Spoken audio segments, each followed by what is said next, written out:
நமஸ்காரம் சாமி. வாஸ்து சாஸ்திரப்படி நான் ஒரு லேண்ட் வாங்கி வீடு கட்டலான்னு இருக்கேன். என்னோட பட்ஜெட்டுக்கு இந்த இடம் கரெக்டா இருக்குமா?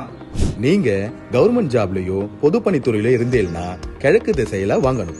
நீங்க தினமும் உபயோகப்படுத்துற உணவு உடை போன்ற பொருட்களை விற்கிறவரா இருந்தா நீங்க மேற்குல வாங்கலாம். பணம் சம்பந்தப்பட்ட வேலையிலயோ ட்ரஸ்ட் கோயில் ஏதாவது நடத்துனேன்னா வடக்கு திசையில வாங்கலாம். டிராவல்ஸ், கன்ஸ்ட்ரக்ஷன், இரும்பு, சிமெண்ட் சம்பந்தப்பட்ட பிசினஸ் பண்றவங்களா இருந்தா நீங்க தெற்குல வாங்கலாம். கிழக்கும் வடக்கும் சந்திக்கிற இடம் தான் ஈசானி மூலை. இங்கதான் போர் போடணும் சார். கிழக்கும் தெற்கும் சந்திக்கிற மூலை அக்னி மூலை.